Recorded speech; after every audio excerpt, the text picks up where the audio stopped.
Om Swastiastu. Perkenalkan, saya Iwayan Ardi Sadana Putra dengan absen 14 dari kelompok 7. Mohon izin untuk menjelaskan esai saya yang berjudul Sigap Sains Integrasi Genetika dalam Antisipasi Penyakit Menular Global. Baik, menuju ke latar belakang masalah, yang dimana saat ini kita dihadapi dengan globalisasi yang lumayan cepat, sehingga mobilitas manusia antar negara itu juga lebih cepat ya. Jadi penyakit menular dapat menyebar sebelum gejala itu muncul, karena masyarakat di dunia ini juga saat ini sering bepergian, sehingga penyakit pun ikut cepat menyebarnya. Selain itu juga sistem surveillance konvensional juga masih terbatas. Nah, keterbatasan dari metode konvensional biasanya kalau kita di bandara-bandara kalau ada pengecekan kesehatan itu biasanya mereka hanya menggunakan screening seperti pemeriksaan suhu, observasi gejala, dan melakukan deklarasi kesehatan. Namun ini masih dapat dikatakan bisa dioptimalkan lagi dengan inovasi baru. Individu pada fase inkubasi juga sering tidak terdeteksi terdapat membawa penyakit menular. Habis itu juga adanya risiko masuknya emerging infection disease. Baik, dari latar belakang tersebut, saya uh, dengan esai saya itu mengusung yang namanya konsep sigap dengan kepanjangan Sains Integrasi Genetika dalam Antisipasi Penyakit Menular Global.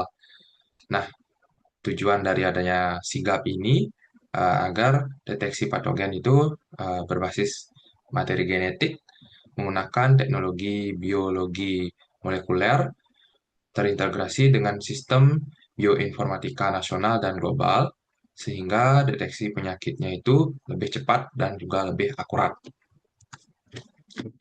Adapun dari sigap ini menggunakan teknologi utama yaitu teknologi bernama NGS, kepanjangan dari Next Generation Sequencing, yang dimana dia NGS ini menganalisis DNA dan juga RNA patogen secara menyeluruh, mampu mendeteksi berbagai mikroorganisme sekaligus, dan juga dapat mengidentifikasi patogen baru, mutasi genetik, serta varian penyakit.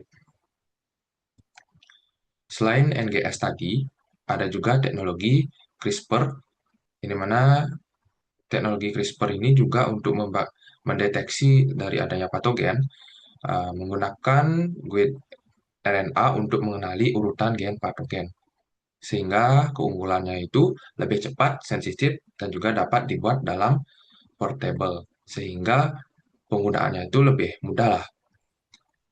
Selain itu juga potensi ini juga dapat digunakan untuk screening di bandara ataupun di pelabuhan, sehingga wisatawan asing yang datang masuk ke negara kita itu screening penyakit yang dibawa oleh mereka itu bisa transaksi lebih cepat lah istilahnya.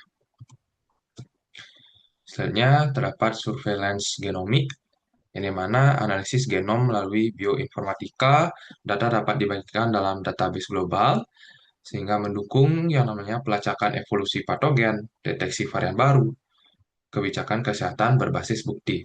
Dan juga ada tambahan pendekatan, yaitu wastewater surveillance, yang dimana setiap pesawat dan ataupun kapal itu kan ada sisa-sisa buangan cairannya, baik itu yang berasal dari toiletnya, itu sebenarnya bisa dianalisis sehingga kita dapat melacak dari adanya patogen-patogen yang memungkinkan untuk terjadinya penyebaran penyakit. Baik, sampai di kesimpulan, jadi untuk sigap ini itu morbiditas global meningkat risiko wabah penyakit sehingga deteksi berbasis gejala itu tidak cukup, sehingga kita harus meningkatkan dengan adanya teknologi sigap ini yang menawarkan surveillance genomik yang lebih cepat dan presisi, Sehingga integrasi genetika, bioinformatika, dan kolaborasi global penting untuk mencegah adanya pandemi eh, ke depannya. Nah, itu tadi presentasi saya. Ini beberapa referensi yang saya gunakan. Mungkin sekian presentasi yang saya dapat sampaikan. Saya akhiri dengan Paramo Santi. Om Santi Santi Santi Om.